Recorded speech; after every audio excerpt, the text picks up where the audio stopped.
नमस्कार दोस्तों, कैसे हैं आप सब। उम्मीद करती हूँ अच्छे ही होंगे। दोस्तों, नए साल के पहले ही दिन उत्तर प्रदेश के लखनऊ से दिल दहला देने वाली घटना सामने आई है। यहाँ एक 24 साल के लड़के ने अपने पिता के साथ मिलकर अपनी मां और 4 बहनों का बहुत ही दर्दनाक तरीके से मर्डर कर दिया है। यह परिवार आगरा का रहने वाला था और लखनऊ में नया साल सेलिब्रेट करने आया था और ये सभी लोग शहर के शरणजीत होटल में 30 दिसंबर की रात से ही रुके हुए थे। तो चलिए दोस्तों, पूरी घटना विस्तार से जानते हैं कि आखिर क्यों इस लड़के ने अपने परिवार को मौत के घाट उतार दिया। इससे पहले दोस्तों, मैं आपको ये पूरी सत्य घटना सुनाऊं। अगर आप हमारे चैनल पर नए हैं तो दोस्तों प्लीज चैनल को सब्सक्राइब करें और वीडियो को लाइक करें। दोस्तों, आपका एक सब्सक्राइब हमें बहुत मोटिवेट करेगा आपके लिए क्राइम की दुनिया से नई वीडियोस लाने के लिए। 1 जनवरी 2025 की सुबह लगभग 6 या 6:30 बजे के आसपास 25 साल का एक लड़का जिसका नाम अरशद होता है, अरशद सीधा लखनऊ की लोको चौकी पहुंचता है। वहां जाने के बाद कहता है कि चारबाग रेलवे स्टेशन के ठीक सामने एक शरणजीत होटल है और शरणजीत होटल के रूम नंबर 109 के अंदर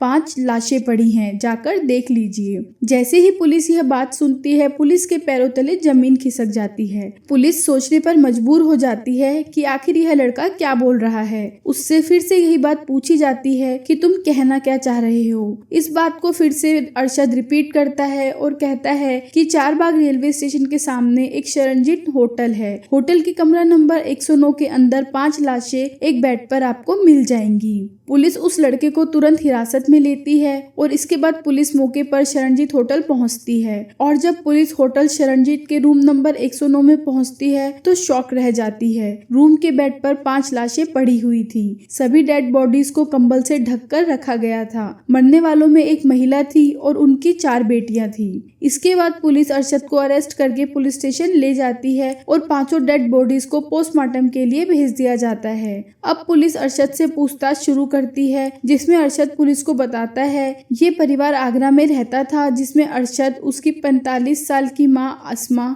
एक 9 साल की बहन आलिया, 16 साल की बहन अक्सा, 18 साल की रहमीन और 19 साल की अलीशिया और पिता बदरुद्दीन उर्फ बदर रहते थे। अरशद ने बताया कि इस हत्याकांड का मास्टरमाइंड उसका पिता है, जिसने पहले से ही ये सारा प्लान बना लिया था और फिर उसने अपने प्लान में अरशद को भी शामिल कर लिया। ये दोनों घूमने के बहाने अपनी माँ और बहनों को आगरा से लखनऊ लाते हैं। 30 दिसंबर को रात के खाने में इनके पिता कुछ बेहोशी की दवा मिलाकर माँ और 4 बहनों को खिला देते हैं। तब उन्हें थोड़ी सी बेहोशी होने लगती है तो अरशद ने सबसे पहले जाकर अपनी माँ का गला दबाया और फिर बहनों का। माँ तो तभी मर गई लेकिन बहनें जिंदा थी, इसलिए उसके पिता बदर ने सर्जिकल ब्लेड से बेटियों की हाथ की नस काट दी। बेटियां तड़पती रही लेकिन ये दोनों चुप बैठकर देखते रहे और इसके बाद इन दोनों ने एक 6 मिनट की वीडियो बनाई जो सोशल मीडिया पर काफी वायरल हो रही है, जिसे देखकर हर किसी की रूह कांप गई कि कैसे कोई अपना किसी अपने को ऐसी दर्दनाक मौत दे सकता है। अरशद ने अपनी वीडियो में कहा कि अपनी बस्ती वालों से तंग आकर हमारी पूरी फैमिली ने ये कदम उठाया है। आज मैंने अपने हाथ से अपनी बहनों को मारा है। पुलिस को ये वीडियो मिले तो एक बात जानिए कि इन सब के जिम्मेवार हमारी बस्ती वाले हैं। उन्होंने हमारा घर छीनने के चक्कर में ना जाने हम पर कितने जुल्म किए हैं। हमने आवाज उठाई लेकिन आज तक हमारी किसी ने नहीं सुनी। 10-15 दिन हो गए फुटपाथ पर सो रहे हैं। हमारा घर इन्होंने छीन लिया है। मकान के पेपर हमारे पास हैं। अरशद ने वीडियो में आगे कहा कि ये सब धर्म के नाम पर हुआ है, क्योंकि मैं और मेरी पूरी फैमिली बस्ती वालों से तंग आकर अपना धर्म बदलना चाहते थे। अरशद ने आगे कहा, हमारी मौत की जिम्मेदार पूरी बस्ती है। जो मेन इंसान है वो है रोनू उर्फ आफ्ताब अहमद, अलीम खान, सलीम, ड्राइवर अहमद, आरिफ, अजहर और उसके रिश्तेदार। इनका प्लान था कि किसी गलत इल्जाम में हम दोनों को, मुझे और मेरे पिता को जेल भेज देंगे, फिर हमारी बहनों की तस्करी करेंगे। हम ये नहीं चाहते थे, इसलिए आज रात के 2 बजे हमें अपनी बहनों का गला दबा के और हाथ का नस काटकर उन्हें मारना पड़ा। अरशद इसके बाद कंबल हटाकर अपनी माँ और बहनों का शव दिखाता है और उसका पिता बिस्तर के किनारे पर अपनी सबसे छोटी 9 साल की बेटी का मुंह दबाकर बैठा है। और फिर अरशद आगे अपनी वीडियो में कहता है कि देखिए ये मरने वाली है और शायद सुबह तक मैं भी जिंदा ना मिलूं।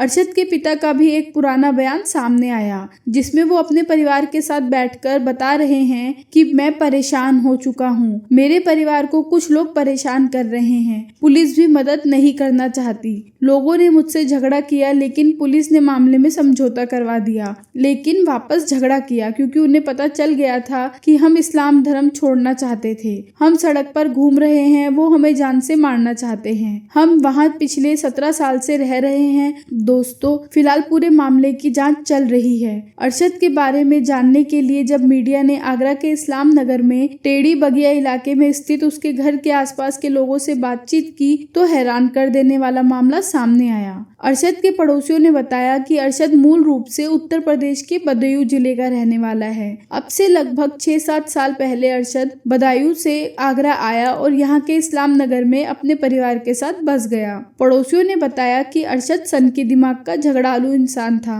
अरशद अपने परिवार पर आए दिन अत्याचार करता रहता था। वो अपने घर की महिलाओं पर आए दिन हाथ उठाया करता था, अपनी बहनों को सख्त निगरानी में रखता था। उसकी शादी भी हुई थी, लेकिन 2 महीने में ही उसकी वाइफ घर छोड़कर चली गई थी, क्योंकि अरशद उसके साथ भी बहुत मार पिटाई किया करता था और उसके बाप की नीयत अपनी बहू पर खराब रहती थी। अरशद इतने सनकी स्वभाव का था कि अपने पड़ोसियों से भी उसकी नहीं बनती थी। अरशद गली मोहल्ले में फेरी लगाकर सामान बेचने का काम किया करता था। वो ज्यादातर समय अपने फोन में लगा रहता था। पड़ोसियों ने अरशद के वीडियो में पड़ोसियों पर लगाए गए आरोपों को पूरी तरह से गलत बताया है। पुलिस के पूछने पे अरशद ने पुलिस को बताया कि उसके पिता बदर भी सुसाइड करने के लिए निकले थे होटल से, उसे नहीं पता कि वो इस समय कहाँ है। पुलिस ने इस मामले के हर पहलू को खंगालना शुरू कर दिया है, जिसमें पुलिस को पता चला है कि अरशद ने मकान पर कब्जे वाली बात झूठ बोली है। उसने खुद अपनी मर्जी से 7 लाख रुपए में अपने घर का आधा हिस्सा बेचा था और फिर उन्हीं पैसों से उसने अपने घर को बनाया था।